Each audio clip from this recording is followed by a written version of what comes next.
We've seen how Labour under Blair and Brown, you're seeing Cameron and Clegg now.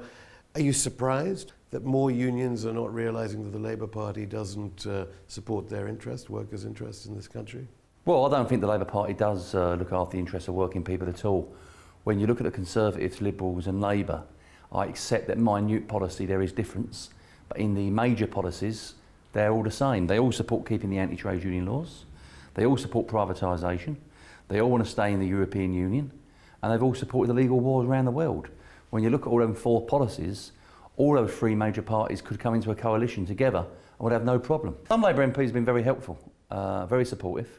There's been others, I've got to say, diabolical. I mean, the Deputy Leader of the Labour Party, Harriet Harman, said that she would like to knock me and Boris Johnson's head together like we was two school kids. I mean, whose side is she on?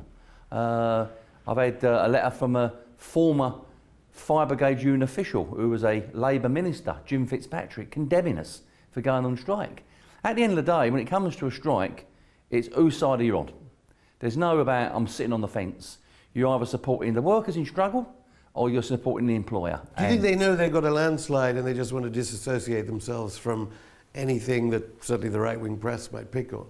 Yes, I think they treat the trade union movement like a concrete necklace around its neck. It doesn't want to be associated with us. And yet it keeps giving them money.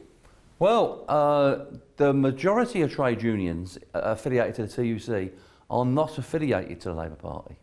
And we've got some great Labour MPs, but they're in a minority.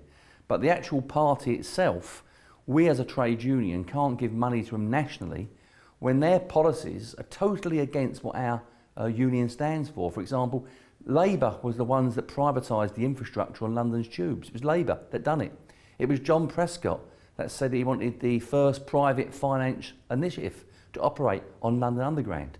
And we're not going to give money to people out there that are going to put the boot into us. We want to give money to those MPs that roll their sleeves up and fight for us in Parliament and fight for us in the communities. What we've got is so much social media now. People are making their own news. They're making their own news channels. They're getting news out there to people for all different kinds of various reasons. And it ain't just as simple now as someone just putting a headline on a newspaper. And to be honest with you, the newspapers are discredited. Sometimes the politicians get the message last.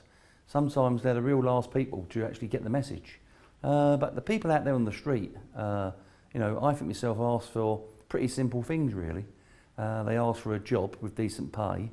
They ask for a house to live in. They ask their kids to have good education. They ask that the pensioners are looked after with dignity and respect.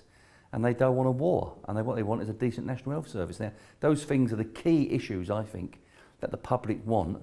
All those things are easy to say in an interview, hard to achieve, because every single one of them, the establishment want to make a profit from. Every single one of them. We are European, pro-European.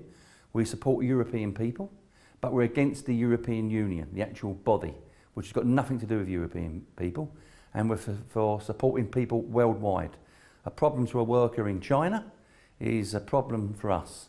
I've got more in common with a Chinese labourer than I have with a City of London stockbroker. And hence the reason why the European Union is the driving force to privatise utilities, smash the welfare state, privatise the National Health Service, and to bring laws in which restrict the right for workers to take strike action.